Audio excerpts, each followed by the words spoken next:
Welcome, everyone. I'm glad you're here. Thank you for coming. Sorry it has to be virtual. In person, so much more fun. But thank you again for being here and joining us tonight. We have Michael Denoyer and we have Bobby Audet and Michelle Ballard that are going to talk about the funding, how things roll out, how it works. Again, in last night, if you were here, they talked about how important the paperwork is to be filled out properly and accurately, because that's what tells them they need for the program. So without any further waiting, Michael Denoyer, you want to introduce yourself and your team? Yes. So the title was called "How Do We Spend So Much Money?" We don't really know what your questions are in particular to that, but to start the meeting, we thought we'd introduce ourselves and then address some payment issues we've been hearing about. And then I believe Richard has some things he wants to pull up on the screen and go over, and then we'll lead based on questions. I can pull up documents to share. I can go through the financial summary if you weren't on the SAW meeting earlier and you'd like to see that, or go in at a deeper dive and I can answer further questions. So we'll just see where it leads us. But to start, Michael D. Neuer, Administrative Services Section Chief for Parks and Recreation Division, and I'll hand it off to Bobby. Hi, good evening. I'm Bobby Audet. I'm the Finance Manager for the Grants and Infrastructure Unit. Michelle? I'm Michelle Ballard, and I'm the Trails Grant Financial Analyst. And I process the payments and look at the reimbursements as they come in, among other things. So thank you for having us. Hi. Can you see my picture? I hope. Yes. Good. Hi, Richard Kennedy. I'm the grant specialist for the DNR and PRD, and I issue the grants to the clubs, and I'm a liaison to staff and to the field contacts and to the clubs and to the county sheriffs, and welcome.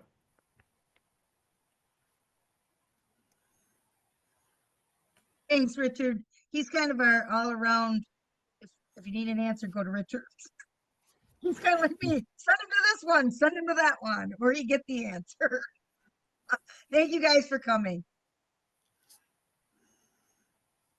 So, All right, so Bobby is going to address some payment things we've been hearing about from the payment side and the grant section that she referenced. She's the manager for it, and then I believe Tim, if he's on, the plan was to address it from our field contact side. all right. So yeah, thanks for having us tonight. Feel free, to ask me questions, as I, just kind of, give an update. But, as you know, Michelle, she's still that dinging. Oh my goodness, you are right, Karen. That okay. Agreed. So if you want to give me a minute, you can. Feel free, Bobby. I get it. It's annoying. no, it's okay. I Oh, see, it's work with Tim. computers. It's Tim. It's okay. Tim's doing that to you, Bobby. It's Tim. So yeah, Michelle, I just want to have everyone keep in mind that, she's still new to the role. And it will take time for her to reach the efficiency level that I had when I left the position, which is also something that I work toward over time. So, while she learns, we're also utilizing the Prompt Payment Act 279 of 1984. That provides prompt payment within 45 days after the principal, and I'm reading this verbatim actually, 45 days after the principal executive department receives the goods, services, or a complete invoice for the goods or services, or a complete contract for goods or services, whichever is later. So, while she gets more familiar with the processes and her cadence increases, she'll be within that, 30 days, or, even the 2 weeks that I was able to achieve in time. So I think it'll help if we just kind of like reframe the expectation that, that the bar was set when I left at a level where it took me all that time to get to that point. And now, you know, Michelle is starting from, you know, square one that I was when I first started the position. So if we could, you know, allow some grace for that. You know, also, I do want to address that, you know, Michelle has been handling a significant number of incorrect reimbursement requests, and, you know, that leads to extensive back and forth with numerous contacts and clubs. And it's crucial that the paperwork is submitted correctly the first time, as this is the #1 thing that will help streamline the process. I can't emphasize enough how challenging it is when the very first step in the reimbursement process is not done correctly. So, you know, it takes a village. We need to rely on each other and work together. But with that, does anybody have any specific questions or, you know, anything you'd like to address with me directly? And, you know, we can go over it right now. No. I'm here to help. We so is appreciate Michelle. that. I'm just not sure, you know, they're kind of, they're wondering as well. So if there's, I mean, you said it best, Michelle, get your paperwork in right. That came up in the SAW committee meeting Yeah. as well with Richard. You have to do Yeah. your part.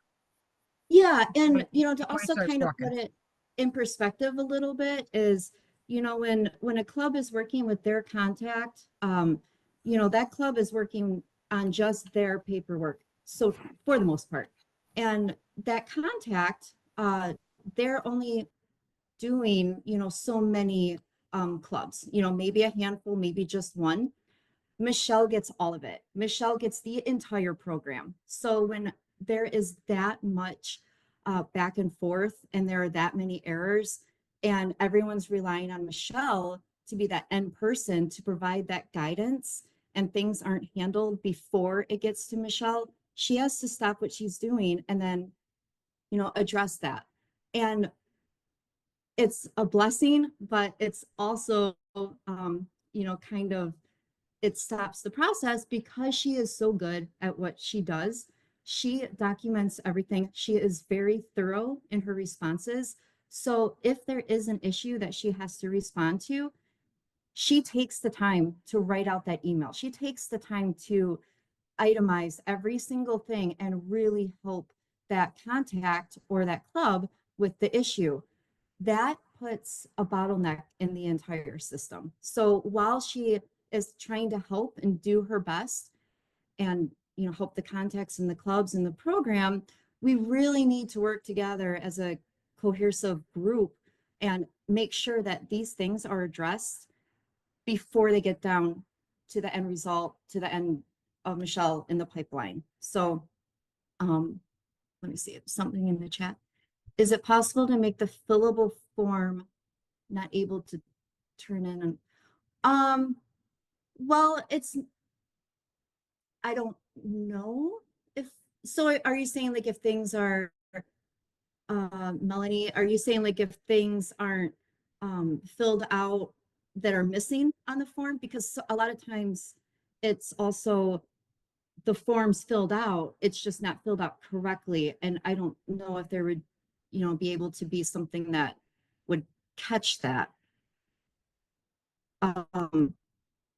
But and our forms, like sometimes not everybody needs to fill out the whole form. You know, if I'm remembering correctly, like with the grooming, I think the brushing and signing is also on there. It's been a minute, but if you're not doing brushing and signing, you're only turning in your grooming, and then we have it, you know, for that form that is catching, oh, you didn't do this, that might be a stopgap on the club side. But I think that's something we could look into to see how far we can take that. Thank you. But we do expect some efficiencies in the future as well with the new program that will hopefully launch when, Bobby? That'll hopefully launch when, are you asking for a date? I couldn't hear you. Yeah, Oh, okay. So we're looking to have things in place hopefully June of this year. that's not going to be rolled out to you guys yet. That's for us to be able to work out the bugs and present a package, but soon. So 2025. But that should streamline the process for everyone, everything electronic. Emails have less chance of getting missed, obviously, when everything's through an electronic system. Mhm.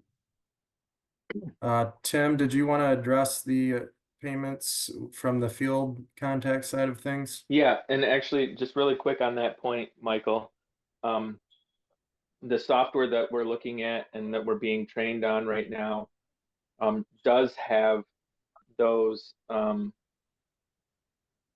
field reviews, Yeah. so that to Melanie's point, when we get this software, hopefully it will minimize those opportunities for somebody to put something into a field incorrectly.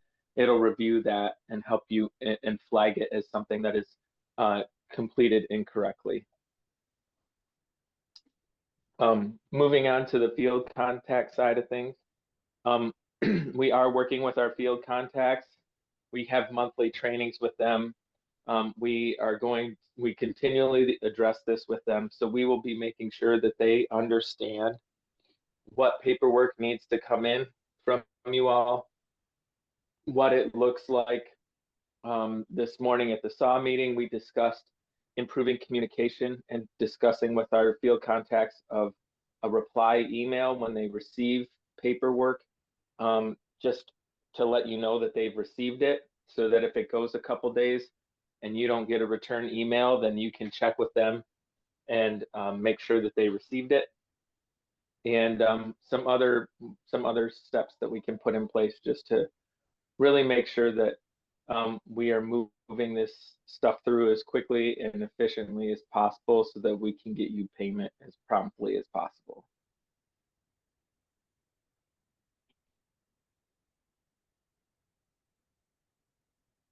So, Brian, how long are you referring to in getting payments? So is it past the 45 days that I mentioned?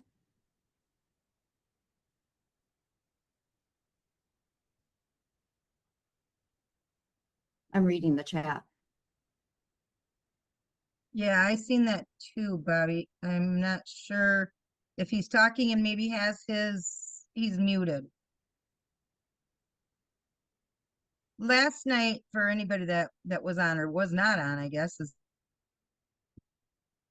whoops, Jessica went over the forms. Actually, we pulled it up online and she walked through how to fill those out, and to save it and then work off from your computer, because that's what you need to do to be able to send it.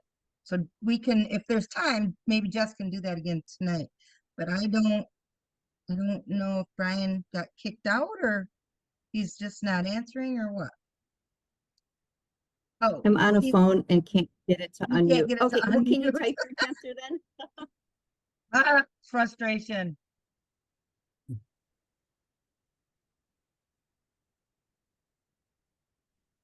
It's *6, I think, Brian, if that helps.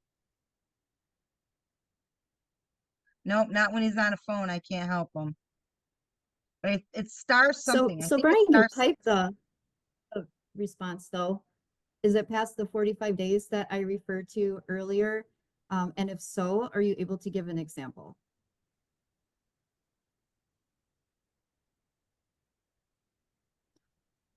And if this is going to be,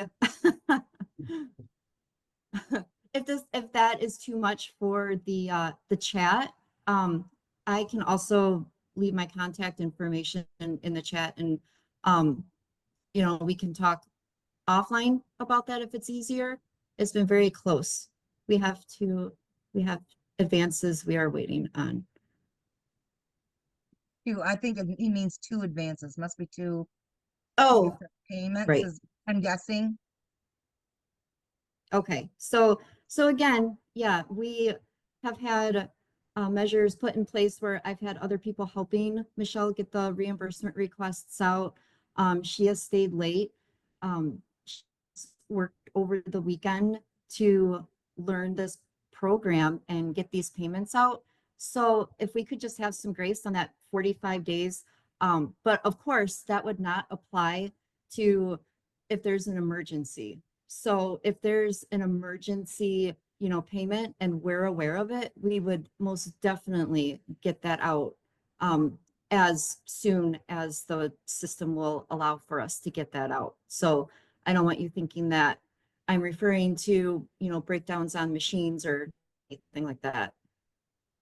But again, I will leave my contact information in the chat too. If you prefer to, you know, reach out to me, you know, directly, and, you know, we can have that conversation. I'll do that right now, actually.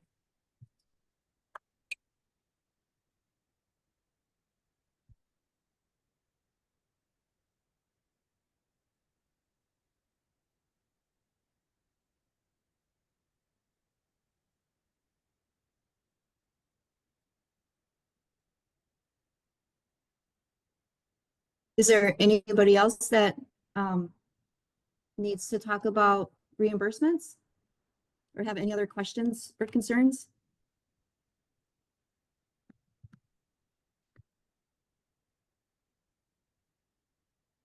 And I'm thinking he got kicked out, Bobby, and didn't hear a word you said. Hmm. So they That's just tried okay. to come back in. Ain't technology wonderful?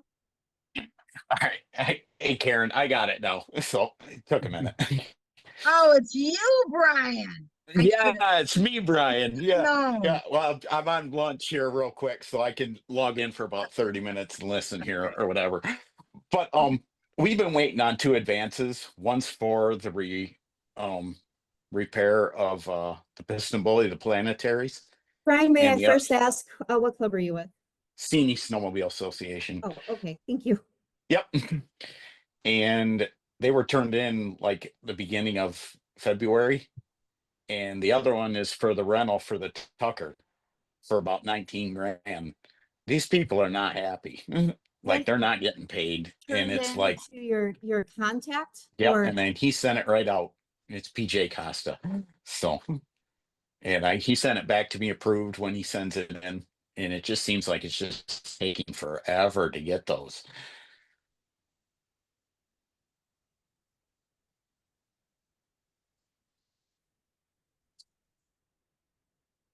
so maybe while, oh, I know our Sigma system might not be up and running past 6 o'clock tonight.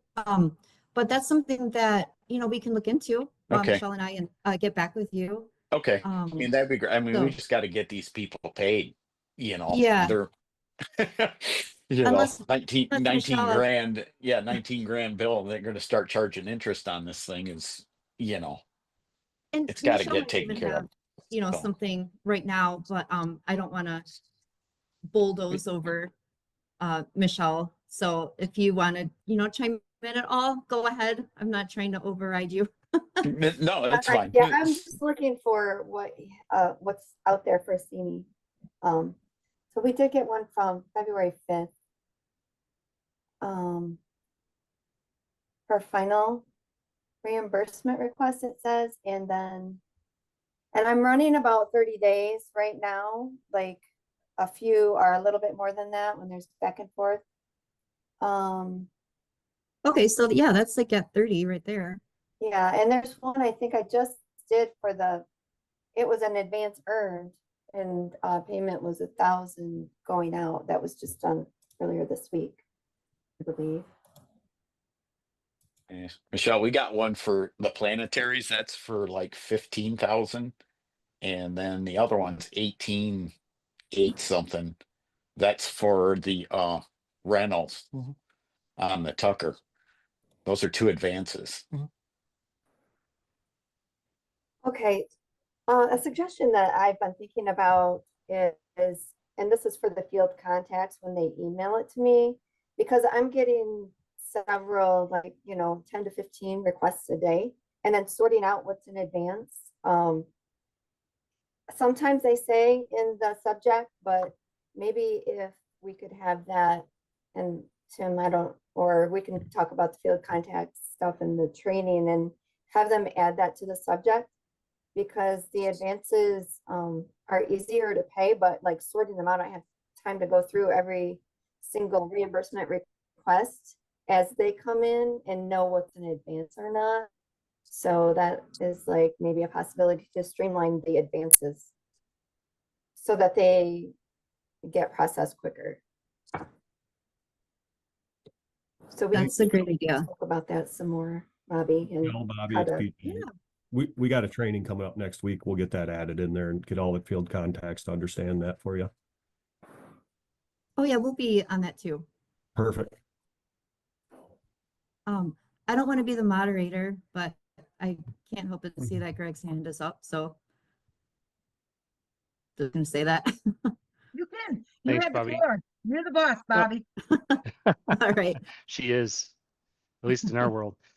So hey, I just wanted to share, and this kind of hits on a couple of different points, and I know it doesn't help in this specific instance, but I did want to share that one of the things that we talked about at SAW today, and Carl and I have been talking about it, is exactly this subject about how to create some process improvement around expediting things that are, perhaps advances or for, for major repairs and things like that. So that is definitely something that is very much on the radar. In fact, Jessica already set up a meeting for Tim and Ron and myself and Bobby and probably a few others to start talking about that and what that process could look like. And Michelle, to your point, I think that's a great idea to, to figure out a way in which we can name those things so that it jumps out at you a little bit more.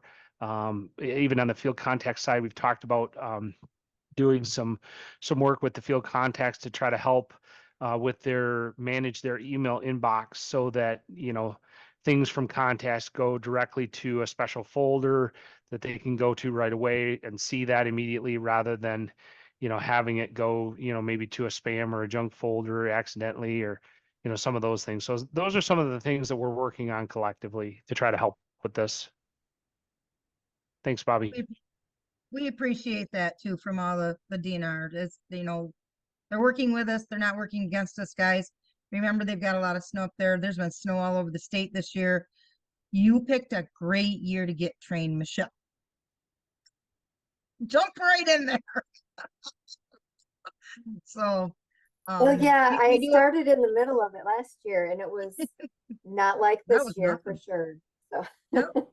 My staff was here last year too, and she went, "Yeah, this is cake." I go, "Yeah, wait till we have snow." Go ahead. Sorry.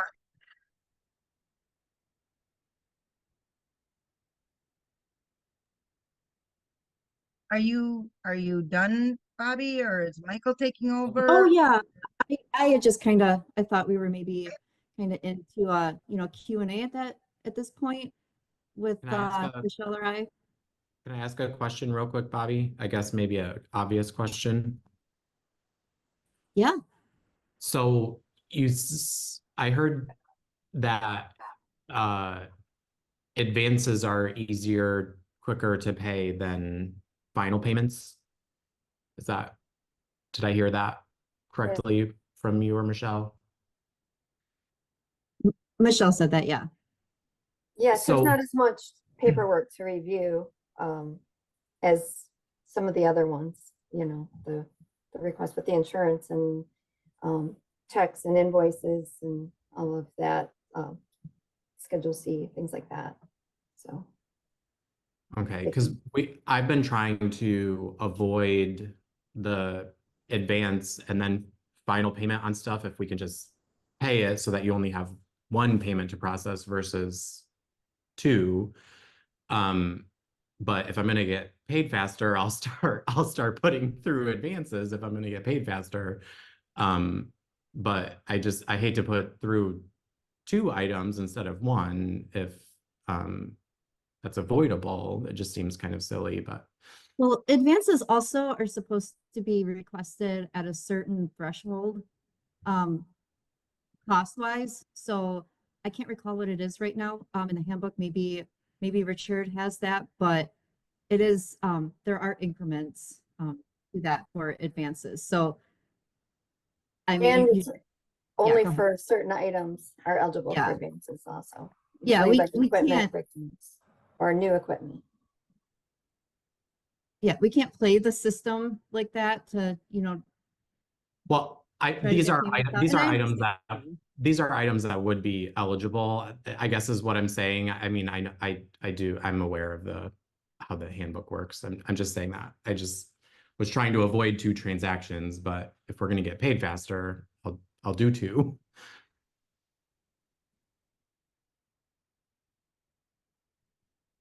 Yeah, if it helps out with your cash flow. I mean, right now, the advances aren't necessarily getting paid faster because I'm not able to like single them out very well, what's an advance and what's not. But ideally, you know, when the clubs need advances for emergencies or equipment purchases, I mean, we want to keep your cash flow smooth. We don't want to like have you paying more than is feasible, or if it's going to cause problems down the road for other things. So Yeah, I mean, we still have to, we have to follow department procedures, and, it's not a private entity where we can just, issue it. I mean, we have procedures we have to follow. So, we do our best. Understood. Thank Yeah. Sorry, I got. Tim, did you Interesting. have your hand up? Still want to go, or Sure. I feel like I might be beating a dead horse here at this point, but I just want to remind everybody that Michelle is one of one in the entire state. She's the one that does this. So all of your reimbursements, everything that comes from all of our clubs, both ORV and Snowmobile, all go to one person for payment. So I know that it may seem like it's taking a while, but we're really not overloaded here with a bunch of staff that can turn things around super quick. And I know that staff salaries is already a hot button topic for our clubs and the program and for SAW. So adding another person or anything like that seems like that wouldn't be feasible for most people. So we need to deal with what we have, and she's doing the best that she can. And she, like I said, she's one of one. That's it. Thank you, Tim. I appreciate that. And to, just add to that, again, we're working together. This isn't like, I'm not, trying to, create a divide by any means, but, as we work together, I don't feel it's unreasonable. 30 to 45 days. I mean, that's pretty standard for anything, that we're paying, let's say, invoice, even in the personal, like your personal life, you get your phone bill and, you get like 30 days to pay it, kind of thing. So, and then just keep in mind too, like I said, I worked up to, like the 2 weeks, kind of thing. You have to work up to that. So I just really don't feel, 30 to 45 days is unreasonable. We have a ton of payments to make. And then we do process the exceptions when we know that there's an emergency. So hopefully we could keep that in mind.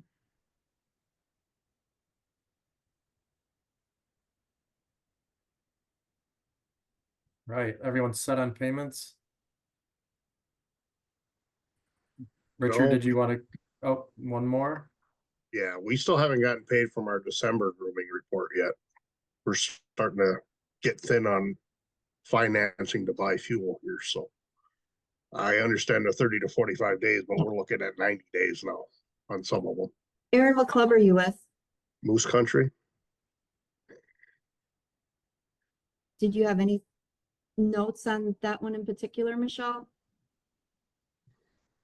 yeah, I'm looking. Hold on. See if I can find I that. just sent an email through our contact yesterday because we got enough to get through fuel this week, and then after that, we're gonna have to take out of our I'll have to take out of my own pocket, and donate to the club to buy enough fuel to get through another week.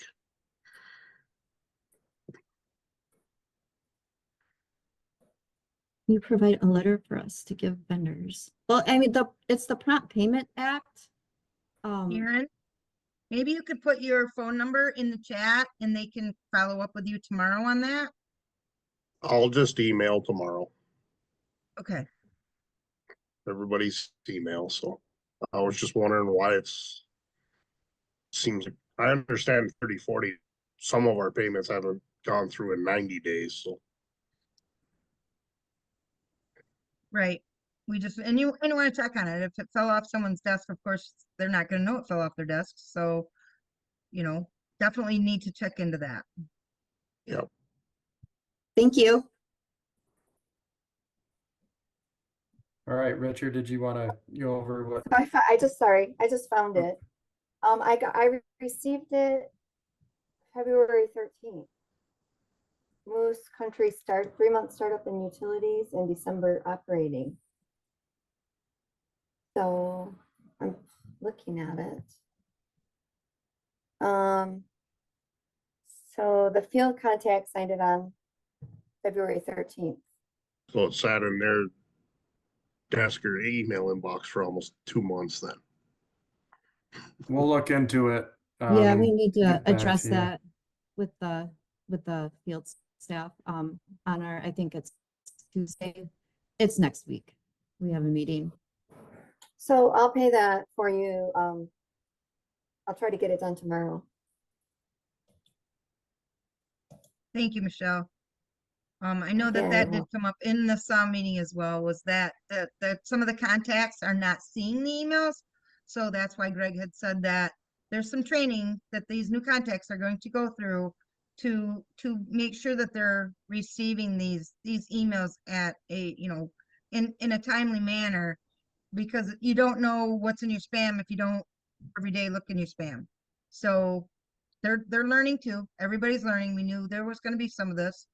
So like you said best, Bobby, let's everybody have a little grace here. And Thank if, you. now that they've found it and it's been brought to the surface, hopefully you can get that done for them. Yeah. Thanks for looking into that, Michelle. Appreciate it. So I want to just go back real quick on the letter that's in the chat, a request for that. I'm not aware of a letter. I could probably put one together, but it would be really me just pointing to the what's called the Prompt Payment Act of 279 of 1984, and you can find that on the website. But I will make a note. And who, Ryan KS? It's Ryan with the Keweenaw Trails. Keweenaw, thank you.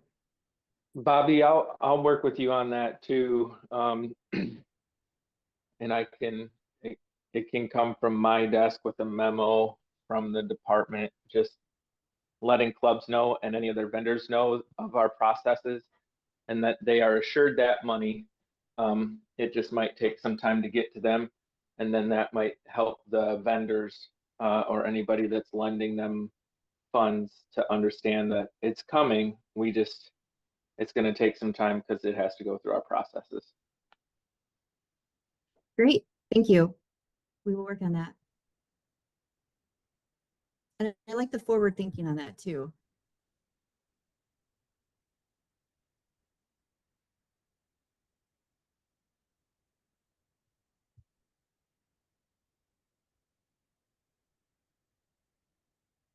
Oh, All Michael, set, yes. buddy? Yep, go ahead. I think you asked Richard All 3 right. times to start and got cut off. Richard, you ready? All right. Today at the SAW, I talked about a letter that went to field contacts on Monday, or it was an email, saying how desperate we were for money to be rolled back from grooming, so we could add amendments to Sigma because we're above our appropriation, and that is what went out. And I put together some things just to show people. Where'd it go? Share.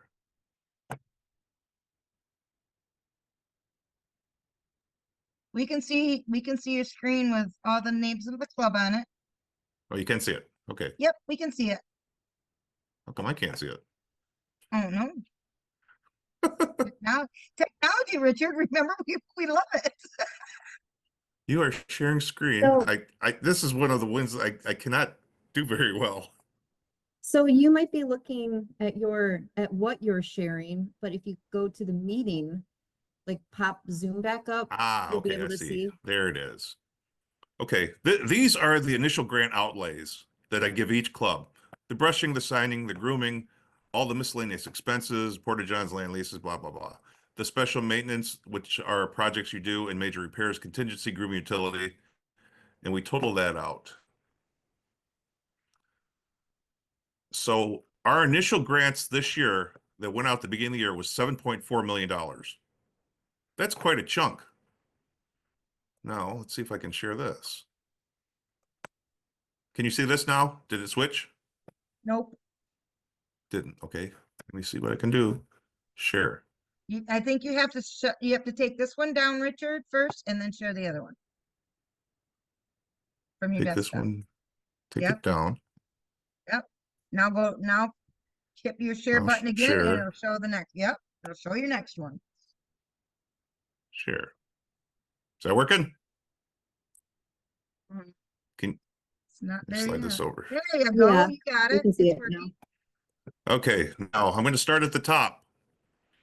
These are the amendments that have been requested and paid. The color coding are for the different months. So black is December, red is January, blue is February, green is March. So we have several clubs that are asking for additional grooming money because of the heavy snow this year, heavy snow, heavy use. Now look at as we go down for all the repairs we've done and the amounts. We have an aging fleet of machines. We're getting old groomers tired and they're being repaired often, frequently. And so all the amendments go out and we have to stay within the parameters of the appropriation in Sigma. And when we go over it, Michelle cannot no longer upload amendments into the system and these can't be paid. And see all these as we go down. This is where I put summer repairs we haven't done yet. And these are like maintenance things that come up on the ground. And these are other little things that we deal with during the year. So you see how big the amendment list was this year. So on Monday, I sent a letter out asking the contacts to get in touch with the clubs to see how much of their grooming rollback we can do right now. So we can free up money to fund these things and put them in Sigma and any of it continue to come in through the rest of March. So I just wanted to show this, the amounts, where we're at, how much we've gone through. Also at the end of the year, on a normal year, we don't see this many, we roll back grooming dollars, we buy equipment. Since we're rolling grooming dollars back now to pay for amendments, that means at the end of the year, less money for equipment. And I just wanted to make sure everyone knew that right now. And several contacts have answered about grooming dollars. And I have gotten a few responses, but not tons. But here's some dollars that are being rolled back. There's a lot of holes in here yet that people are still checking with the clubs, but we're getting quite a few dollars to roll back right now. So we can upload more of the amendments and get through the season. But these clubs will be they'll have some, we are conservative, so we save some money of their grant for grading if there's more grooming in March, but we're getting there. My exercise was successful, thank goodness. Richard, did you send those emails direct to us club contacts or to I the did DNR not. contact? Okay. 'Cause DNR contact. I haven't been contacted by our DNR contact yet, so. Nope. I don't know why that's not happening. Every single field contact should have seen it the same day unless they're working or off. And I assumed that people were getting in contact with the clubs to give me either a no answer or a conservative answer. Richard, But at I least have I a got really a silly question for you. What happens when you roll that back and then all of a sudden we get 2 weeks of snow throughout the whole state? What do we do? That's what You I'm would saying. have to do an amendment at that point or a supplemental? Is that how? I'm not even thinking about that. I'm not I thinking don't about think that, about it Karen. either. I know that there's new groomers in here. We're all just trying to learn. I'm not saying that we have to. I'm asking that's what would happen though, if you needed to. If I needed to, I would write an amendment for more grooming dollars, even though I There just you took go. it away. Right. I get that. I get That's that. why I I'm, understand. that's why I'm asking for a rollback. That's why I'm asking for a rollback, a conservative rollback number. If you have 50,000 left, let's just use 20 or 30. That way you'll have some money left. And that's what I'm doing on every single club that has told me how much to put back. And then at the end of the season, we will do our new normal rollback of anything we didn't use again. So it'll be all right. There was another question from someone. Are we decreasing the grants from now on? The answer is no. This is just exercise right now to get through the season. Next year's grant will be, you'll still have the similar grooming allotment. I can get with our treasurer tomorrow and see how much we can roll back and get that to you by the end of the day tomorrow, Richard. Excellent. Thank you. This is Danny Noble at the Bears Park. My supervisor didn't get that email from you. So when my supervisor didn't get it, some of our contacts may be the ones listed, might be at the academy. So we may want to send out to the supervisors of those contacts because Dan Dowdy didn't get that, but I did. Oh, okay. So I some see. of those contacts might be at the academy. Okay. I think that came up too today at the SAW of people being at the academy and not being able to review and process payments to Michelle. So we'll have to look in that further. Thanks, Danny. Any other questions? Hey, I want Richard. to thank you. Hi, Chad. Hey, Chad from Kewadin. Yes. I don't know if it's appropriate or if it needs to come through our contact, but I know I saw in your spreadsheet that you had $20,000 in extra grooming on there. And our estimate would only be for 2,000 miles, which is about $10,000. So I don't know if you want to reduce that or I haven't done it yet, so thank you. I can change that. through John, but Okay, thank you.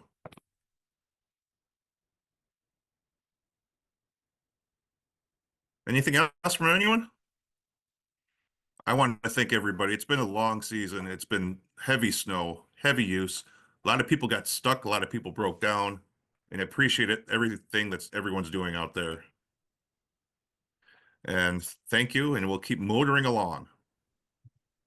Hey, Richard, Yes. TJ, is it okay if the contacts let you know, or do you want that directly from the club, or do you need something in writing directly from the club? I just want to figure. Okay. As long as everybody's working together, it doesn't matter where it comes from. If everyone's in agreement or whatever, I like I said, it's conservative. Yep. If somebody says 10 and somebody says 5, I'll go 5. It's no fight. I'm just trying to. Okay. We've been working with the clubs here, and I'm trying to get them to leave some extra in there for March so that they have, if we do get more snow here and things go good in March. Okay. I'm hoping to have something all together here for you in the next couple of days. So. Yeah, just like I wrote you back, it just went to the contacts, and if they're not there and the clubs can get it to you, that's fine too. Perfect. Thank you, sir. Okay.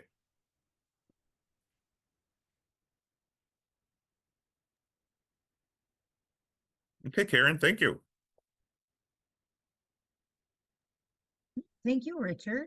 Mm-hmm.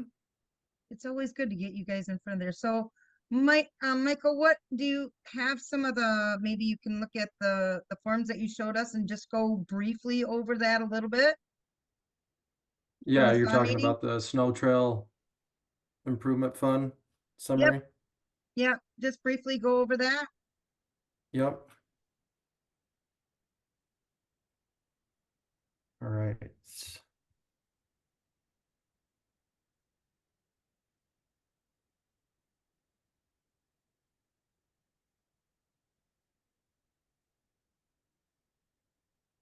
Okay, can you see my screen? Sir. All right, so sorry if this is repetitive for those that were on the SAW meeting today. But just quick explanation of the format. We have our expenditure and revenue categories. on the left-hand column. And then for reference purposes, we have our fiscal year 23 actual through the whole fiscal year and fiscal year 24 actual through the entire fiscal year. And our fiscal year is October 1st through September 30th of each year. So right now we're in fiscal year 25. And we have our numbers through January. That was the latest data we had when this report was compiled. And then for comparison, we have fiscal year 24 actual through January as well. And then these columns on the right, these are projected columns. Fiscal year 25 projected. These are based on our actual appropriated amounts for our expenditures. And then these next two columns are just based on what we know. Obviously, those will change in the future. But like, for example, we know that the snow permit is likely to increase significantly in fiscal year 27, which is why you see a significant jump in the projections starting then, because on October 1st of 26, which is fiscal year 27, we are projecting the snow permit to jump based on inflation to $65 versus the $52 it currently is. And that's due to legislation that indexes the snow permit to inflation every 5 years. All right, so I'll just go down, go through these categories. The ones that I highlighted are primarily the ones that I'll talk about, but if you have any questions related to the others, let me know. We started the fiscal year with about $0.3 million in the Snow Trail Improvement Fund. These are unrestricted funds, meaning they're not encumbered for a project or anything like that. Then revenue to date or through January, snow trail permits brought in about $4.5 million, which is about $840,000 higher than fiscal year 24 through January. So good news there. And that is, as you know, we've gotten a lot of snow, and because of that and other reasons, the permits are up about 27% through January. And then down here, you can see we are projecting the gas tax revenues, which the Snowmobile Trail Improvement Fund receives 14% of the 2% that the DNR receives for gas tax revenues. We're projecting a slight increase from the amount we brought in last year. And that is because the fuel tax increased by 1 cent in January this year, because every January in legislation, the fuel tax indexes or increases the lower of inflation, or 5%. And in total through January, we brought in about $5.4 million compared to the 4.7 last year. And again, that's because of the jump in snow trail permits. And then total projected for the year revenue, we're estimating about $9.6 million, which is about 1.6 higher than brought in last year. So good news there. The next section we have are our PRD operating expenditures.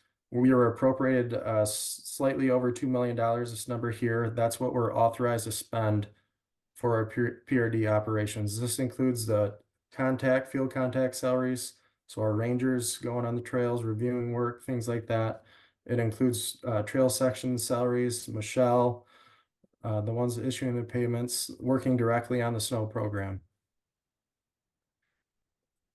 And you can see to date, we've spent slightly less in salaries than at the same time last year through January. And total for the year, we're at about $600,000 compared to $823 through January of last year. And that's primarily to do with this CSS&M. This stands for contracted supplies, contracted services, supplies, and materials. And I brought that detail up during the SAW meeting too. So this 596 that you see here for the contracted services, supplies, and materials, we do have some budget set aside for our staff, and they need materials for a project, things like that. But what happened last year is we had some savings in our authorization. So like this year, for example, we were authorized to spend $2 million. Well, we weren't going to spend near our authorization last year, so we have a capital outlay account that we can spend those funds that were for 4 years. This operating, we only have 1 year to spend those funds, or they lapse back in the pot. Then we have to re-request them through the legislator if we want them in addition to what were appropriated for the next year. So what we do in those situations when we have needs and no one needs, so that we can keep some of that capital outlay appropriation to use for emergencies like culvert repairs, bridge repairs, things like that.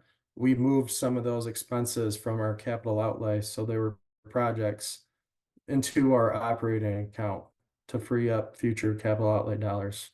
Hopefully that makes sense, but specifically that 596, $213,000 was for a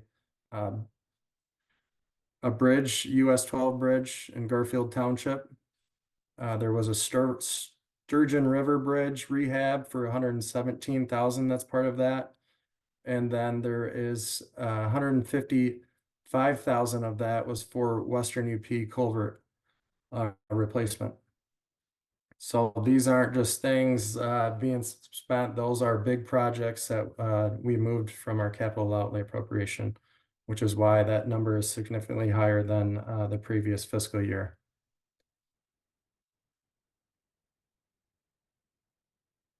All right, so the next section includes some overhead accounts, like our executive division. Each fund chips in for some of their salaries, things like that. Legal services, again, every fund throughout the department chips in for those types of things. IT projects center, it's at our MDOT Accounting Service Center. Finance and Operations Division, marketing. And these amounts over here in this projected column, those are the authorizations. So those are what's authorized by the legislator through the budget process to spend for those appropriations. And those amounts come from a third party Maximus, where they are responsible for developing the cost allocation plan, and they determine those amounts based on all of our other funding within the DNR. And each fund, like I said, chips in to help offset some of those overhead expenses. And then the biggest one in this category is the snow local grants, which the appropriation for fiscal year 25 is about $7.1 million.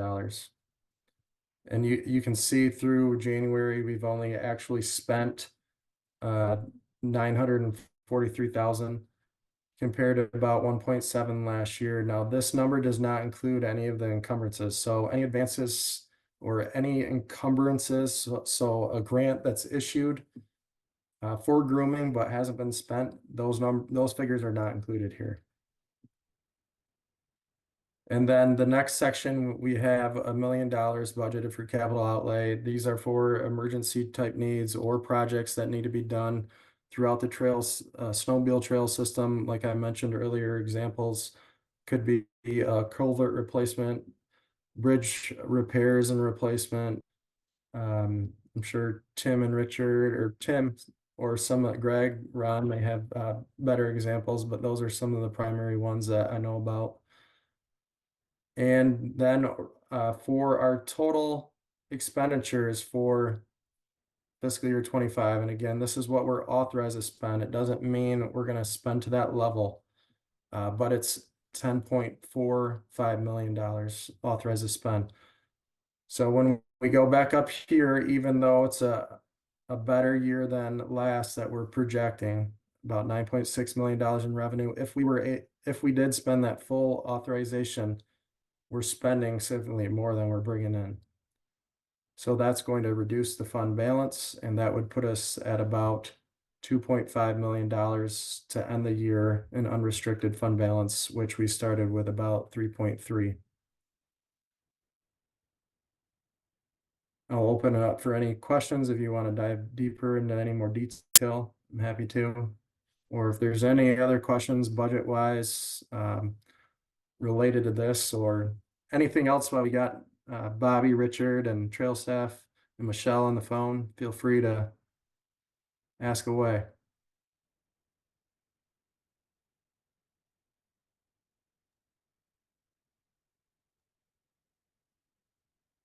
I don't see any hands, Michael. I think you covered it.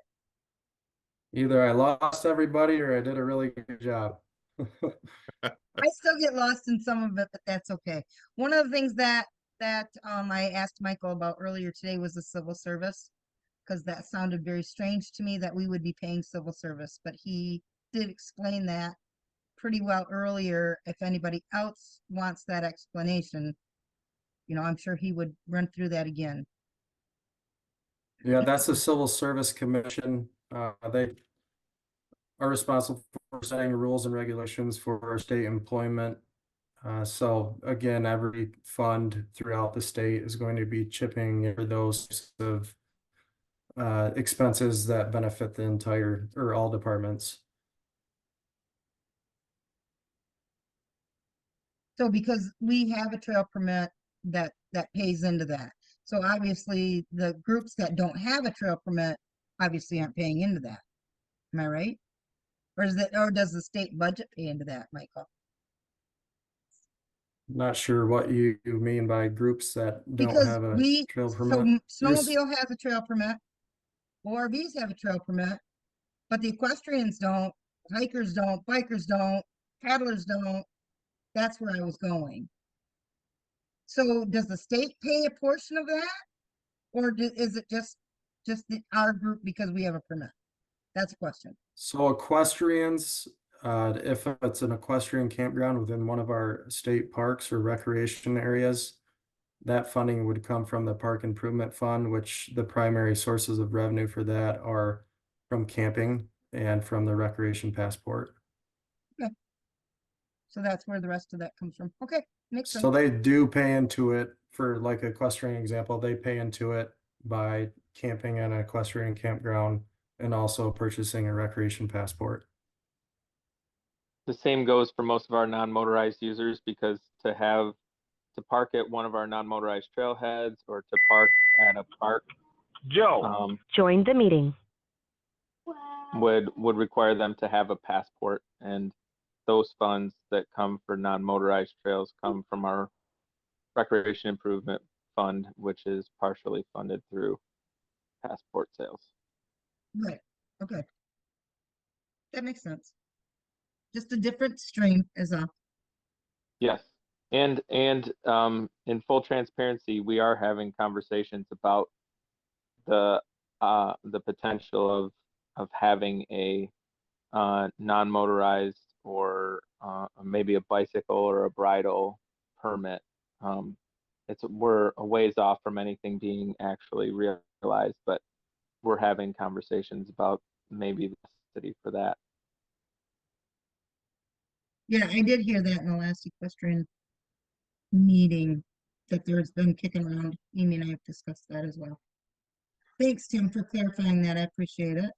What about making all these e-bikes use a permit when they're using our multi-use trails, because they're basically motorized? They're a bicycle, but they have an electric motor on them and they're buzzing down the trail at 25 miles an hour.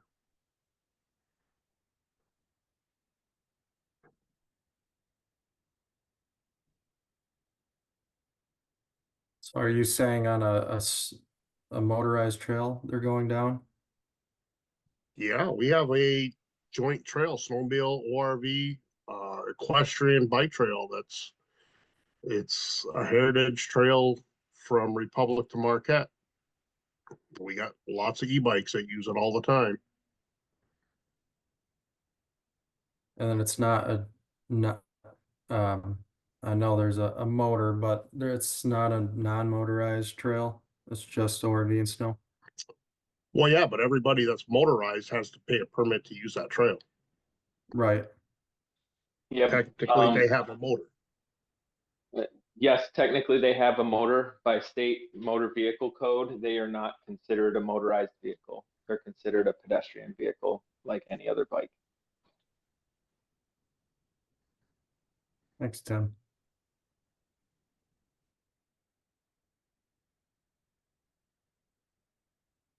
Any other questions?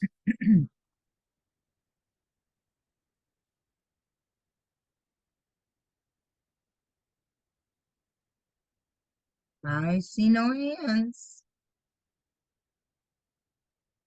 I All think right, we all I'll did a put great my job. contact information in the chat as well. Feel free to reach out if you have any follow-up questions that you think about later or didn't want to raise your hand here.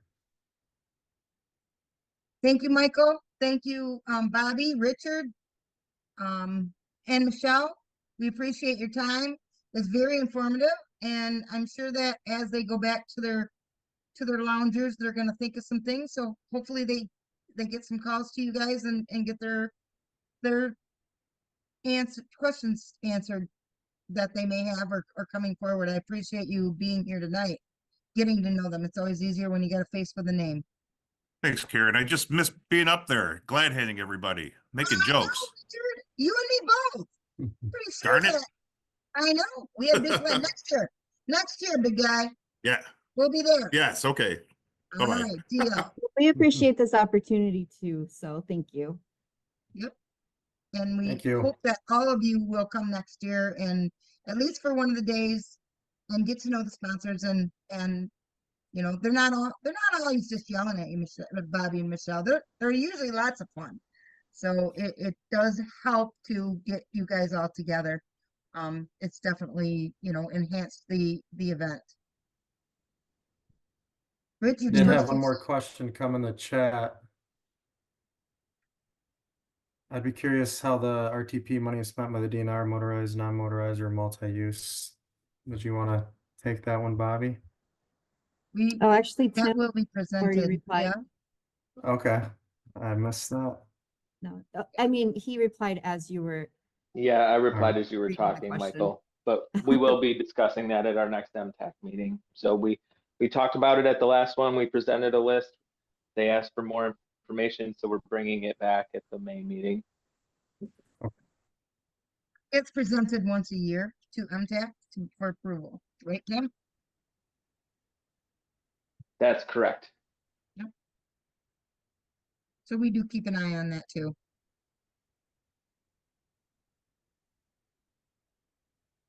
All right. Well, I thank you guys for being here and appreciate your time. Next up, we're going to talk with Mike from Groomer Tracker. He's got a presentation he wants to show you. And Mike, are you going to need to share your screen, I assume? Yep. All right, let me just There find you you here. Can you hear me? I can hear you. I just have All to right, find great. you. There you are. I will make you co-host and then you can share your screen.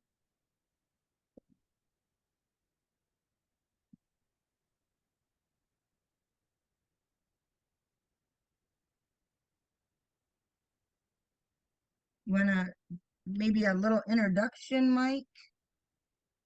Sure. Yeah, Mike from Groomer Tracker. We help clubs with their grooming data and help riders to find the best trails that are out there. So this presentation will go through that. Is it come up on the screen now? Yes, it is. All right, awesome. So just go through the slides here. Oh, I thought it was going to go. Let's see here.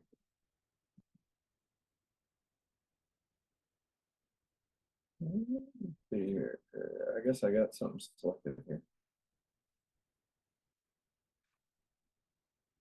Get rid of that. Well, You may want to just unshare it and try it again. I know Ron tried to right, do yeah. a PowerPoint and he struggled with his. He went out, came Okay. back in today earlier. All right, let's try doing this. Stop here. All right, I'll try this again. So full desktop. There it goes. All right, cool. Easy enough. All right, so what's the number one question all the snowmobilers have? How are the trails? Visitors and locals all want to know what are the best trails to ride right now? Where are the groomers at? And we're sure that your social teams are getting tired of answering these same questions over and over, and that's something that we can help with. So help the riders and help yourself at the same time. So the solution, we have real-time groomer tracking, free tracking equipment, no maintenance fees, and there's also a user-friendly mobile app for your riders as well as your team. So here's how it works. We provide the tracking equipment at no cost to your club. Like I said, it's basically real time. There's maybe a 5-minute delay in there, depending on when the tracker sends the data back to us and once we get it updated in the app. Super easy installation, just 2 wires, and we got a video for that. You'll get free access for your groomer operators as well as your club officers. And here's how it works. So they download the Groomer Tracker app, your riders, each club that they want grooming data on, they pay $10 and they get 365 days of use. And then they'll get the access to the grooming data right in the app. They're able to plan their rides more effectively. You know, everybody spends a bunch of money to come up and ride, and there's no point in riding the bumpy trails when you can find the smooth ones. Safety is also, you know, top priority. They can see where the groomers are at before they even hit the trail, so they know when they're going down on their route. You know, I'm looking out for the groomer up ahead. And then it also helps to support the local snowmobile clubs. So a revenue model works like this. The riders pay $10, like I said, for a full year of grooming data. At the end of the season, we cut each club, depending on their sales, a check for half of the profit. So just an example, if you had 1,200 riders sign up, it'd be roughly $12,000. If you had 1 tracker, the fee for that for the year is roughly $100. And then, so if we back that out, take out the Apple fees and the credit card fees, we'd be splitting around $11,300 with the club. So they would get $5,650. So you can enhance your club's grooming operation, provide a better experience for your visitors and riders, and generate additional revenue. I have recognized a bunch of the names on the call here because we're already working with them, but if anybody has any other questions, I would be happy to answer them.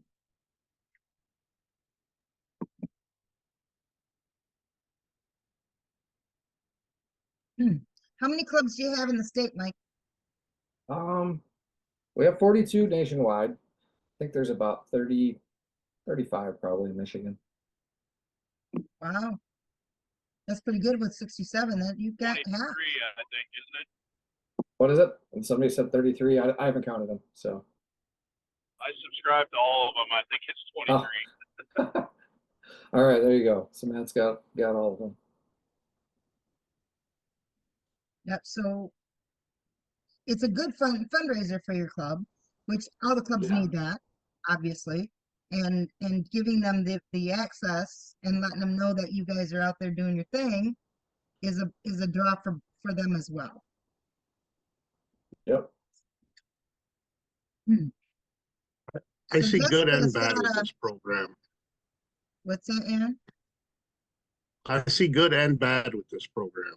It's good that they know you're out on the trail, but it's bad because I hear people planning the rides and when they know the groomer's going out, and then the trails never have a chance to set up properly. So they're destroying the trail as quick as we're setting it down. So let's talk with some of the clubs that have it. I believe Carl's on. I think you're on Groomer Tracker. I think Matt's on. Are you finding that, Matt? With Kalkaska? Not at all. Not at all. Okay. Brian Gibson, I believe you're on with Groomer Tracker. I know that Kewadin is, aren't you, Chad? Do you find that the clubs are doing that, or the riders are doing that, excuse me? Yeah, we do find it at times. Sometimes. So I mean, we've talked about Ryan has worked pretty extensively with Mike about maybe putting in a delay and things like that, but I don't really attribute it all to Groomer Tracker. It's just the amount of traffic that we have here. I mean, we see this season, we see 200 sleds in the middle of the night. I mean, from 10 p.m. until 6 a.m. we'll see a couple hundred sleds. Each groomer will see a couple hundred sleds. I mean, it's unprecedented how many people we're seeing in the middle of the night. So it's pretty wild. So I wouldn't say it's due to Groomer Tracker solely. So Like, we have some questions here in the chat. Says Does the device draw on the battery when the machine is not running?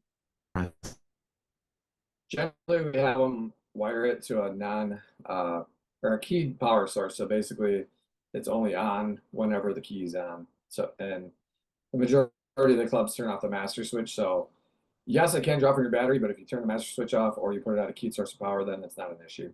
It's also a really, really, really small draw. So unless you leave the machine turned off for a very long time, it's probably not going to impact your battery.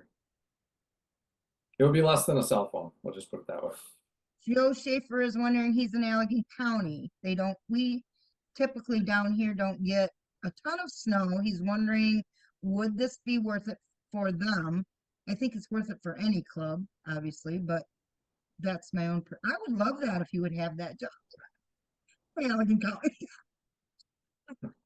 Yeah, so we always try to make it fair for everybody, you know, especially the riders. We want to make sure that they're getting value for what they're paying for. Obviously it depends on the snow, right? We're open to working with anybody, but at the same time, you know, if you don't get snow, then there's not going to be much use. But if you get snow, then great. Matt can speak to this. We also help them during the summer with their dirt grooming at Kalkaska. So they use it year round. We just switch them from snow to dirt, and you know, they'll have side-by-side people, ATV, whatever, that want to see in the summertime when they go out and touch up their trails. And you know, so that's another option also, depending on if you have both in your club. Right. Jessica, You've got a couple of hands up here. Mike, Tim Novak. Yeah, hi Mike, Tim Novak. I'm the Trails Section Chief with the DNR. Hello. I'm wondering if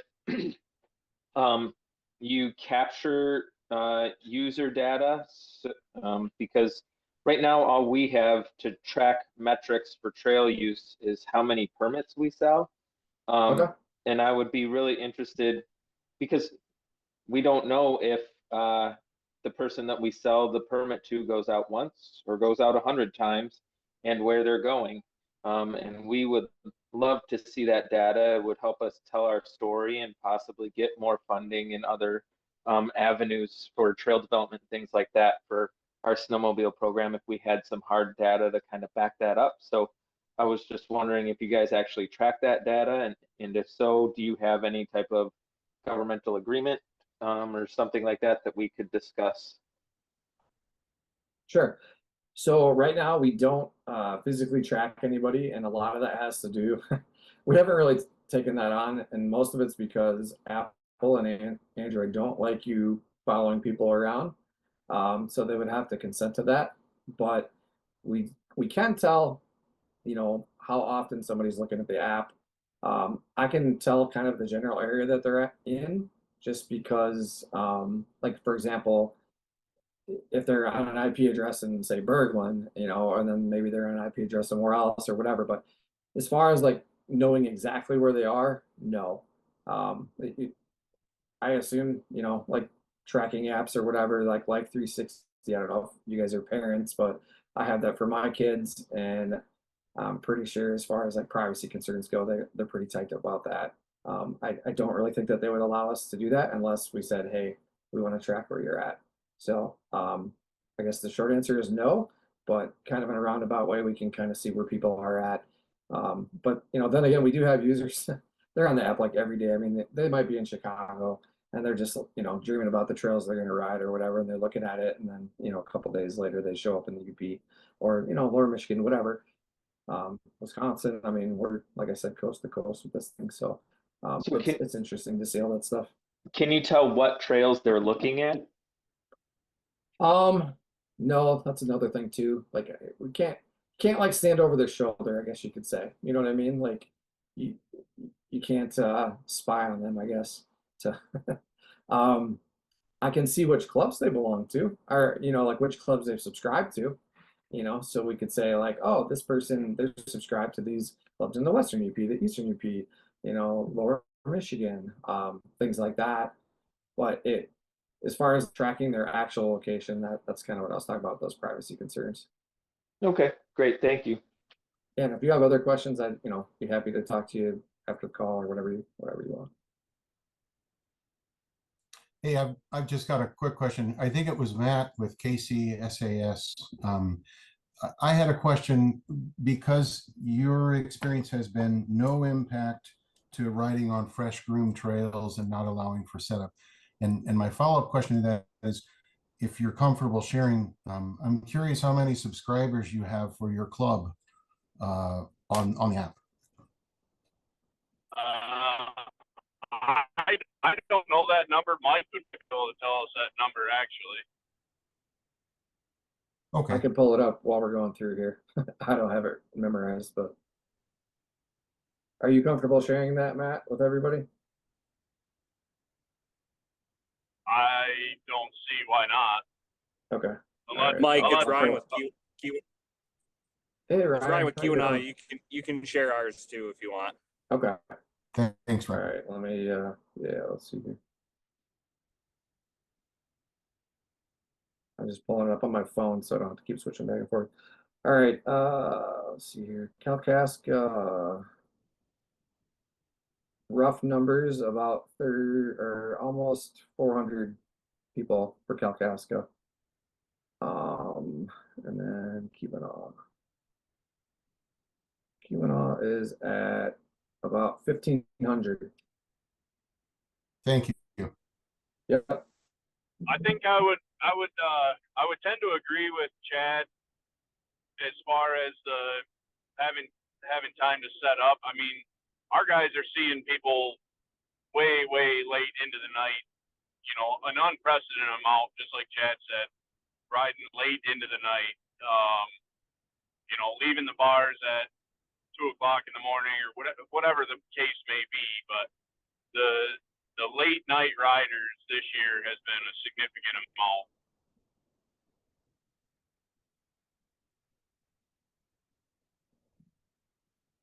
I just wanted to mention, Jessica, to go back up in the chat and answer your question for what provider. I believe, Mike, you can correct me if I'm wrong, but I believe ours are Verizon. Our trackers are Verizon. Yeah, the standard ones are Verizon. We can get AT&T. And then if you don't have any cell service, like up in the Porkies and the Western UP, we have a satellite version also. So it doesn't really matter. Like in Vail, Colorado, they literally have 0 cell service, so we just use a satellite-based tracker out there. So it doesn't. Mike, whatever your situation is. She also asked the ping rate, if you're comfortable with sharing that. Jessica works on the Verizon side of tracking. Yeah, no, that's the fine. Verizon tracking project for the DNR. So yep. No, we get data every minute, and it just depends on if you're in contact with the tower or not. Thank you. Yep.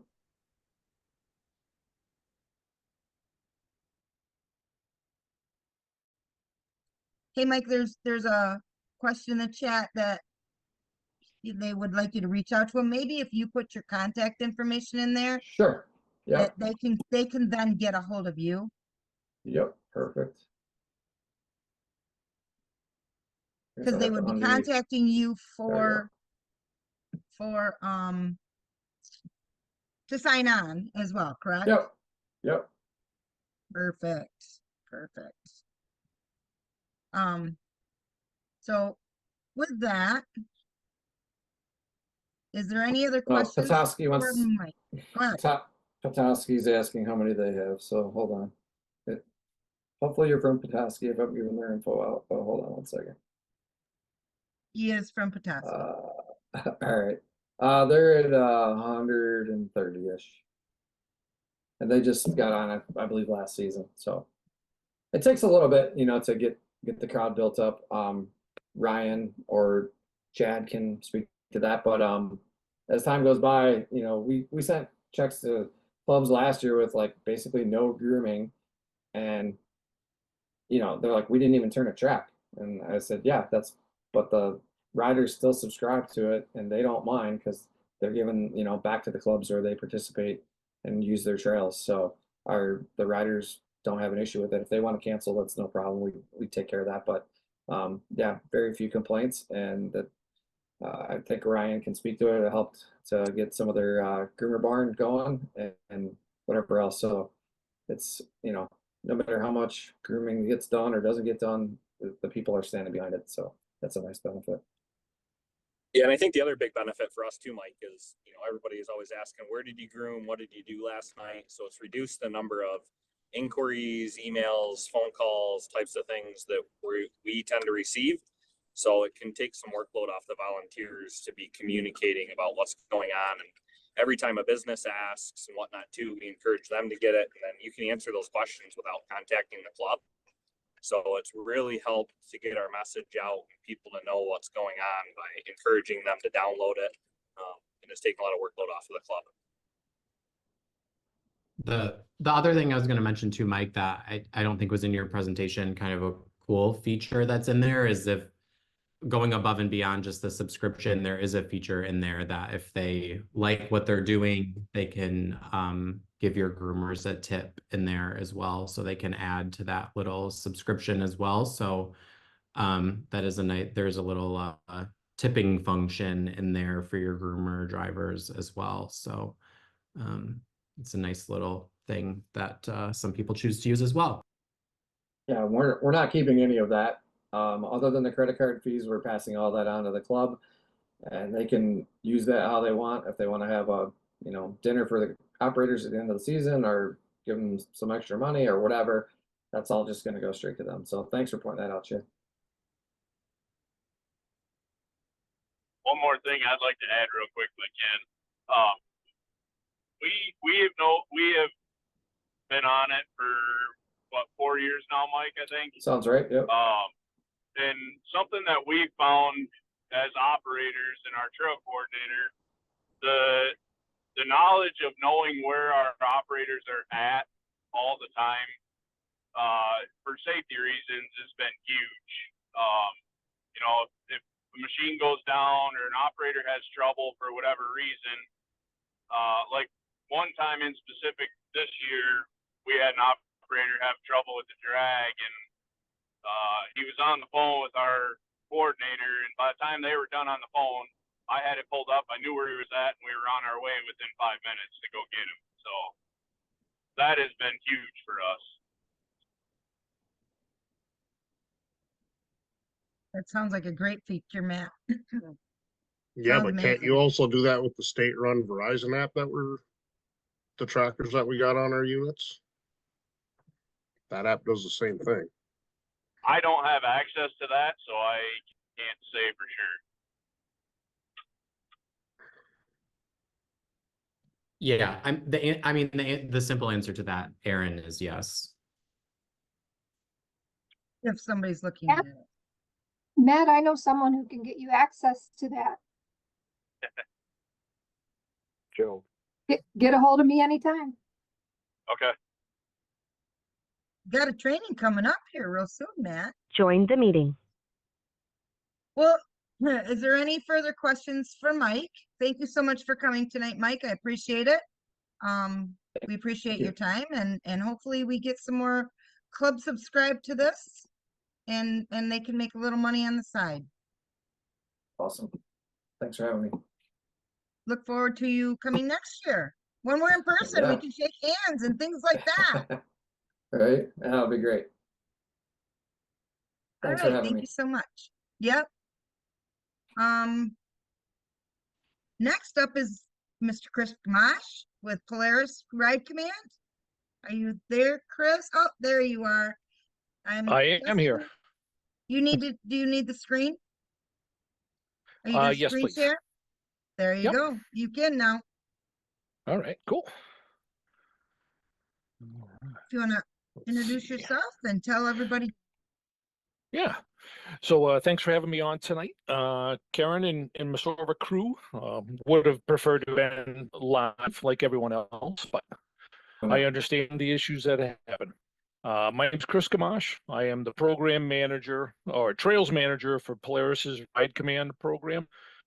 So my responsibilities really are updating maps and working with agencies, clubs, and associations to make sure that what we show is actually legitimate. So we don't we don't crowdsource. We don't take tracks that people send us and say, hey, I had a really cool ride here, unless we can verify that it actually was somewhere they should have been. So I've been with Polaris about 4.5 years, and prior to that, I was the DNR ATV snowmobile director for the state of New Hampshire. But I'll do just a quick run through of kind of a modified slide thing that we did at the Groomer Workshop last year, and then use the time, because actually the primary upside to doing this virtually is it's easier to share the screen, and I can show you live how the system works, because I've got some edits to make in Michigan after the SAW meeting this morning. And I can do those live while we're here and show you what clubs can do on the back end and everything else. So just real quick, I think most everyone knows what it is. Ride Command is basically a program Polaris started in 2012. It's a free mapping service, kind of a give back to the industry. It is not subscription. We don't charge. We don't have in-app ads or other things go on for people. It's a phone app.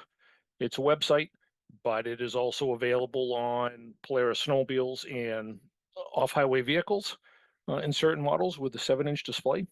And prior to that, the 4-inch PID. We have 3 apps: Indian Motorcycle, Slingshot, and then the off-road. As we said, they're all free. Maps, it's what I do. So we're up to about 1.2 million miles of trails that show up on the apps across the globe.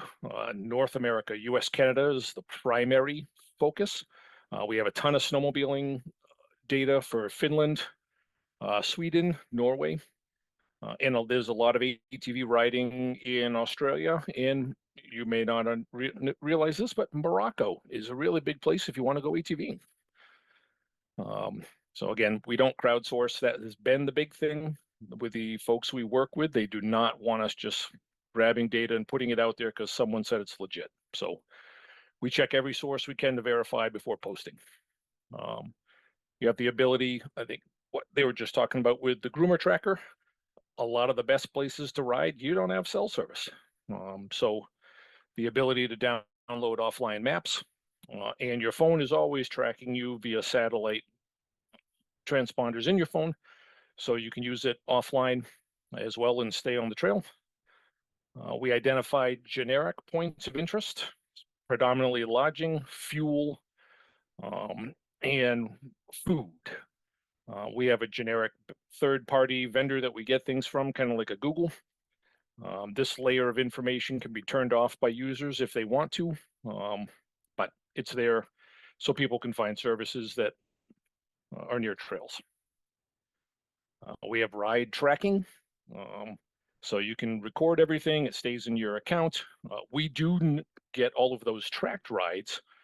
I think it was Tim with DNR had asked during the Groomer Tracker about metrics. We have metrics in that we know where anyone has recorded a tracked ride. So we do have agreements with some agencies that we share those back, kind of to create a heat map to show intensity of use, understanding that not everyone is using this app. So it's a portion of your riders, but it can really help you. Pennsylvania is using it heavily on their ATV side to track usefulness of a big interconnected trail system that they've recently opened, and are people staying where they should. So this is without a doubt #1 feature, the group ride. People in a party can stay connected either on a phone or on machines and know where your buddies are on the trail. So it's probably the #1 reason that people switched brands to Polaris's to get this on their machines a number of years ago. But without a doubt, it's the #1 thing we get questions about. It's the #1 thing people want to use. I've used it in the backcountry in Alaska. It is awesome, and you really can't be without it. One of the things we added about 1.5 years ago, some other apps have these, but land parcels. So we do have parcel data that we buy from a national source. And the goal, there was twofold. One was to highlight public land versus private, so that if you're in the West, where majority of your riding is only on public lands and you don't ride on private lands, if you cross on the private lands, you're probably trespassing. Here, I'm located in New Hampshire still. Here in the East, we're predominantly private property. So, you know, if you travel onto a bunch of public lands, you're probably not supposed to be there, but you can dial down. And one of the features it can help the clubs with is pulling up all the parcels so you can update a land list. For my DNR days, I know we would get a list from the clubs. You know, for 15 years straight, there was never a change to the list, even though 3 or 4 of the landowners had passed away a decade ago. Things have sold, but no one ever wanted to go to the town hall to do the research. So this makes it a little easier on the back end for clubs to do that landowner research. This is one that we put out there for the clubs. Call them preemptive sponsors. So if it is a business that supports your club, your association, your activity, you can add them to our maps, and only clubs can do it. It cannot be done by Polaris staffers or others. So only a club with their accounts can add a business sponsor for an area.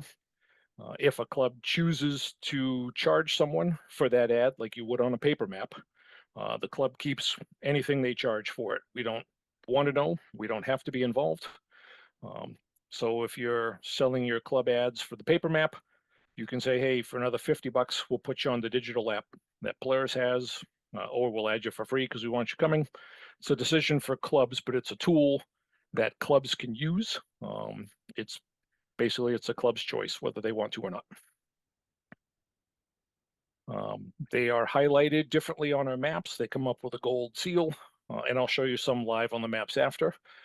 And what they'll also do is they will acknowledge when someone clicks on that, what snowmobile club they are a proud supporter of. Ideally, you know, everyone needs services, but you want to steer your riders toward those businesses that actually support your club, your grooming operations and everything else. So again, this is free for clubs to use. If you make money, keep it. It's a fundraiser if you choose to do it. You can set the ads to expire annually. So it's not uncommon for us to get notes, hey, the club added me a year ago, but now I'm off the map. Can you put me back on? Nope, you need to go talk to the club. You know, they're the only ones that can do it. Mike, I'll run through a few more pages. Go Chris, ahead, Karen. Can I interrupt you? Got a question here. Does the group ride feature allow the vehicle tracking and communications via cell, satellite, or Bluetooth? So it is cell-based if you're using the app. The vehicles themselves, the vehicles are actually talking to each other via a UHF antenna, almost like the little handheld hunting walkie-talkies. Those have a 2-mile range. You don't need cell service or anything else. But if you're using the app in a combination with a machine, then it is based on cell. So if you lose coverage, you know, that cell phone won't show up again until you get back in the service. Okay, and you're making a distinction between someone using an app and someone using the software as built into their Polaris machine, right? Correct. Okay, Yep. Got it, thanks. I'm going to close this one real quick. So, and I'll give you just a quick education on how we update trails. And so, and I'll make it Michigan specific here. So for me to update trails today, and that kind of led to my question earlier today, Jessica, I have to go to the Michigan DNR website. And, you know, you guys are all familiar with it. You know, and I'm going to get my list of, well, am I in the Upper Peninsula or the Lower Peninsula? Well, which county do I need to check? Well, I need to check all of them. I am not from Michigan, so if I click on a particular county, I got to figure out where it is, which is on there, but I got to compare it to our map. But so I use the PDF maps for trail closures on an annual basis. I happened to pull one up today during the SAW meeting and noticed that Upper Peninsula 1 closed 2 days ago. If we don't happen to check the DNR website, we would never know this, and it's still going to show as a legit trail on our apps. So, you know, we got to continually check the PDFs, and then I would end up going to the software, which I use every day. This is exactly what it would look like for a club if they were using it. So, you know, here's that trail, Upper Peninsula. I want to close it.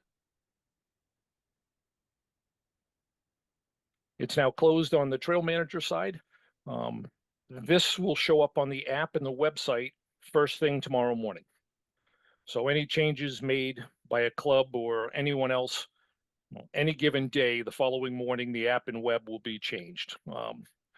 For people to change the map on their snowmobiles, they actually have to download the update from the website onto a flash drive and put it into their sled.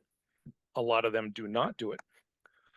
But this is as easy as it is on the back end for clubs. And the way this map looks today, this white trail was a Michigan snowmobile trail. It is not in existence right now. It shows up on the trail manager's map, but this highlighted white means it is not available for public view. So the visible to public here on the right is not clicked. So no one sees this on a public map. It's only there in the event that trail comes back in the future.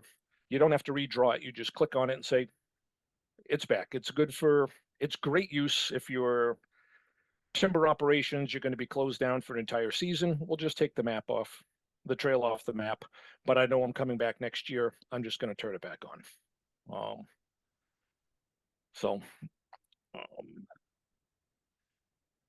So this is the public facing website. As many of you have seen, and I'm just going to use the municing area to show you the land parcels. So as you're zoomed out, public lands are the greens and yellows, or mostly greens, but as you zoom in, you start pulling up all of these other land parcels. And the closer you get, the landowners pop up. So you can update your lists. You know, I thought I was on Great Lakes Timber. Oh, I'm actually on Laura Johnson. I didn't realize that. And such. So there's just a lot of tools you can use in Ride Command. The biggie here, and I'm going to jump over here. So I'm currently located right here in New Hampshire, but so this club in Gorham, New Hampshire uses the business sponsor feature quite a bit. You know, with some of their businesses, there's a lot of businesses in town. A lot of them do not support the club, so they only highlight those that do, and such. So, you know, it's just a good tool. They do charge all their businesses. I think it's 50 or $100. So the club makes a couple $100 off Ride Command, really without having to do much because they're selling their ads for paper map anyway. And I think I'll add right there, and correct me if I'm wrong, but I think, Chad, you might have asked the question during the SAW meeting earlier about the paper maps and the ads and others. And I would encourage clubs to keep doing paper maps. A lot of, you know, if it's working for you, because a lot of riders, they may never open it, but they want it in the sled with them. And they use them all while they're sitting around the table at camp and everything else, you know. So I was not a huge fan of digital maps when these started in 2012, and I refused to work with Polaris for the data at that time. But things have changed. Everyone's decisions are made on phones nowadays, whether they should be or not. But, you know, so it's I don't think it's a one or the other. As far as maps and ads and the ability for clubs to raise funds, I think it can be very easily a both. So that was a lot of info, really quick. So, what do we have for questions out there? This is the bad thing about virtual, Chris. Nobody likes to talk on the cameras.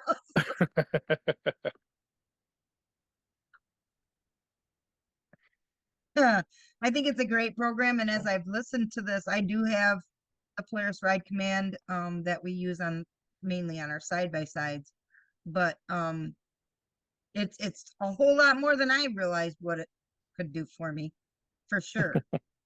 For Yeah, sure. it's a tool like any other tool. If you use it, it's beneficial. Right. But I think I mentioned it when I mentioned whether Tim Novak's on or not, still about the tracked rides and the metrics. So, you know, it is one of the things that we do with some agencies under agreement. And a lot of times we make it as a perk back to an agency that helps us update their data, and everything else is fine. We'll send you tracked rides a couple times a year, and you can pull them up on a map. You can see where the majority of the Ride Command users are going when they're tracking a ride. You can figure out if everyone's not using what you have, almost like your Verizon account from earlier, Jess. You know, if the groomer's consistently going up a line that is different than the one you have on your map, there's probably a reason for it, and no one's updated the DNR or others of that a trail change. So there's a lot you can find from it. Do most of our statewide clubs, are they adding their commercial sponsors? I know Gina has been working with you to get the Michigan, all the Michigan commercial members onto there. Yes, and I'm if the clubs are doing that as well, because it could be a very different list. It is a very different list. I see Joe Schaefer noted that, you know, they added them this year. But you know, it's tough. It is one more thing for someone in. Great.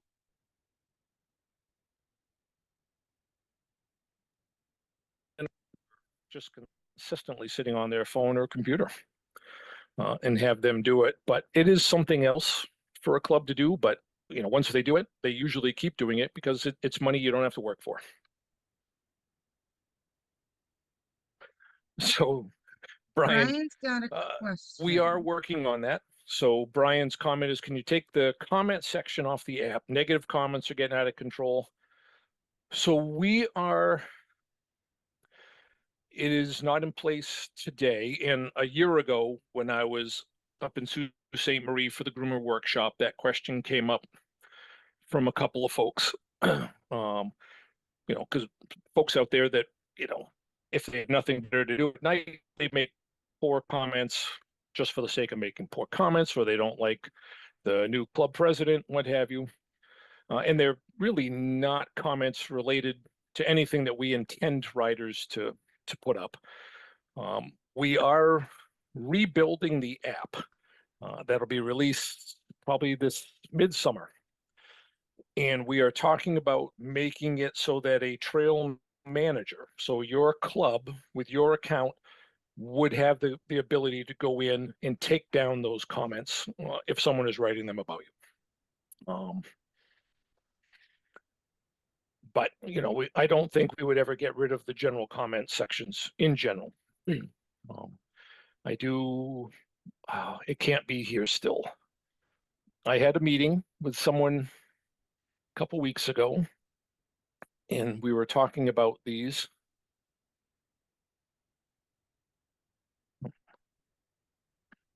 Froze up. I've had it open all day. And unfortunately, the first comment I opened was, the trails were so bumpy it reversed their vasectomy. It was hysterical. Probably not a great comment for the state of the trails, but as you know, Carl noted here, there's some humor in many of them. But, you know, we will keep the comments, but we are looking to give trail managers and others the ability to take those down for those that really are inappropriate in their area. We, I guess now we can laugh about I can't it, hear you, Chris. Chad. I guess a funny story, we can laugh about it now. It wasn't so funny at the time, but on the comments, we had a commenter leave a comment that they had floated away on a piece of ice out into Lake Superior, and quite literally caused Coast Guard to respond with a helicopter out of Traverse City. Woke everybody up in the middle of the night, caused emergency services across 2 counties to get involved. So as humorous as they can be, they can be very, very, very bad, as funny as people can think that they can be, because that one alone cost tens of thousands of dollars in response. Yes, and I know the one, my headphone had an issue, so I think you're talking about the same one I'm thinking about. So I wasn't not sure, but you know, if it's the Coast Guard one that occurred last season, we actually helped the Coast Guard to identify that individual so that they could go after him. Yeah, it was great. Right. So we do work on extreme cases with law enforcement and rescue services for those, you know, to provide. It's got to be from a legitimate law enforcement email, you know, to request track data and other things. But we work with law enforcement and rescues to make sure that someone's safe first. But if it was malicious, then to help go after them in the end, because those folks hurt the sport. Sam's question was, how often do we update the trail based off the DNR map? When I open the DNR website and get to it. So, you know, I did a bunch of edits in February, and I didn't have time to open the DNR website again until this morning during the SAW meeting to look at it again. And I know I missed a few in the Lower Peninsula, and I actually fortunately had a club reach out and say, hey, you're missing our, I think it was Trail 19 or what have you. And I found it on the PDF map on the update later, but right now the DNR PDF data is really all I legitimately have to go off for the updates. I think, Sam, you probably need to get with your contact and get that straightened out with them first. If the DNR maps are wrong, let's get them straightened, get those ones corrected first. I've ran into that with I keep our whole trail system. I mean, it's dead on. We actually did a tracked ride on all of it and went through and did it all. But then a few months later, it's back to the DNR's, whatever the PDF is. So I've gone back in and redone it again. Is there a way we can lock it if we're keeping that good of updates? You know what, Sam, just reach out to me and let me know which areas to mind my business and not update. Okay. Because for the most part, you know, we do have another GIS tech who will, you know, if I say, hey, have you updated, you know, Michigan lately? You know, he'll go to those, but normally I'm the one hitting the DNR site, pulling up the maps and trying to do the update. And as you said, if you've corrected it on our maps, but I go in and the PDF is wrong, I'm going to correct it back to what the PDF in the state tells me it should be, and ruin all that work you did.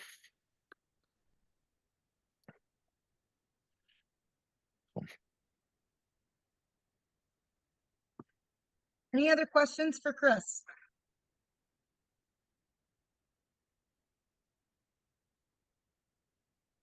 Well, Chris, you pretty much summed it up for everyone, I guess. There's no questions. That's awesome. Thank you so much for being here with us tonight. I appreciate it. And yeah, my pleasure.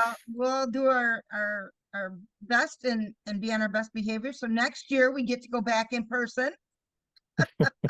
because it's so much nicer. And as far as the sharing features, we can do that. We can set that up at the casino as well and put up on the big screen for everybody. So that would be helpful.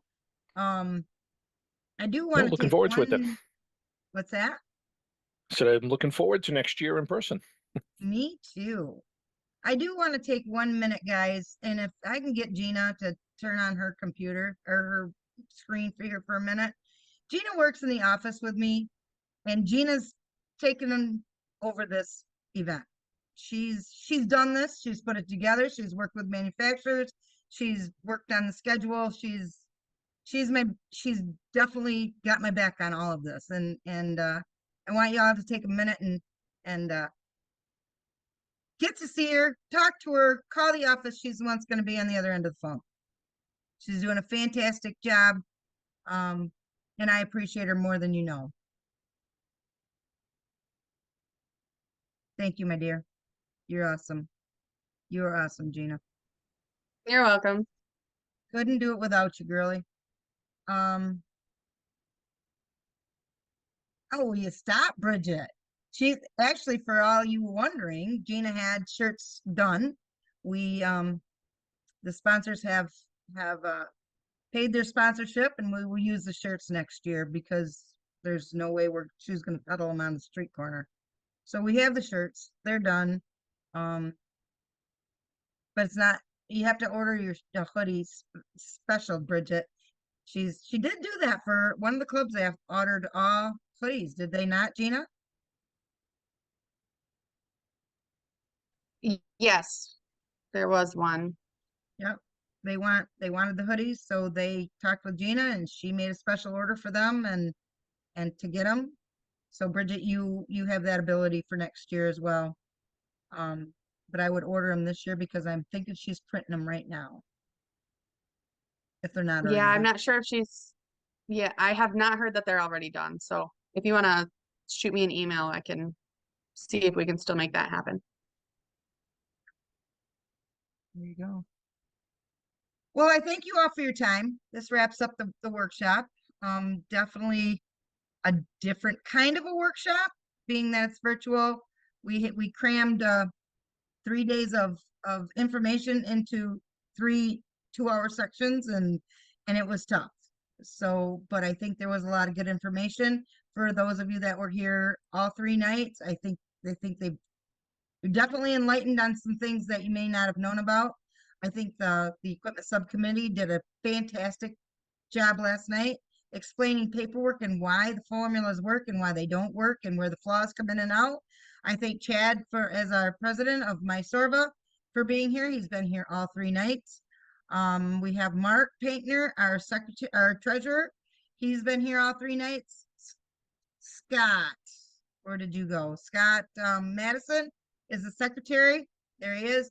And he's been here all 3 nights. So they're dedicated. They're working for you guys. They're wanting to get to know you just as bad as the rest of us do.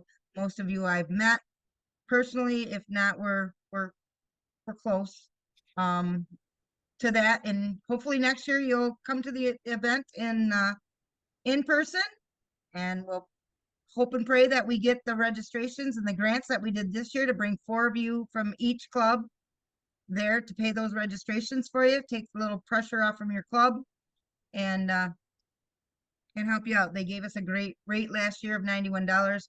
They're thinking they may not have to do that. Todd, oh, sorry, Todd, my vice president was here and I didn't call him out either. Sorry, Todd. Now he's going to CPR training. So thank you all for coming. I appreciate your time. And if there's anything that we can do as MISORVA, as your SAW representatives, any of those things, if you have a problem in your area and you need SAW's help, reach out to me. I'll get you into the right person or your contact for that.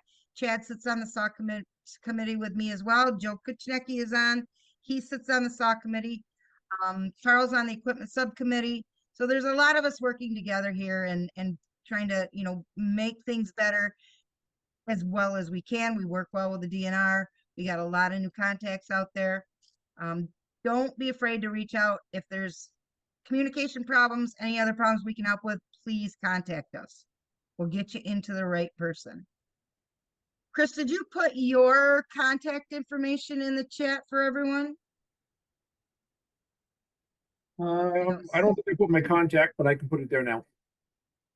I think that would be good, and then everyone can grab that if they need it and get a hold of Chris if there's something with your maps that's not accurate. Go to the DNR first and get those maps corrected. Right, Jess? Are you the contact for that, Jessica? Yes. Okay. So go to Yep, Jessica, and then Sam, Mhm. get a hold of Jessica, and we'll get that straightened out, get that map corrected for you.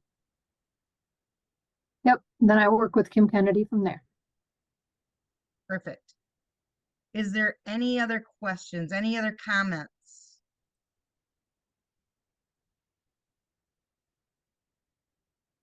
Just wanted to say thank you to everybody for a smooth workshop here and attending for everybody that's attended. And again, making the shift to virtual. I know it's not ideal, but appreciate everybody being flexible, and let's have a safe rest of the year this year, and hope that the rest of the season goes well. Thanks, everybody. Thanks, guys. Chris does have his information in the chat for those of you that want it, or if you want it later and didn't save it, call me. I can get it for you. I got the digits.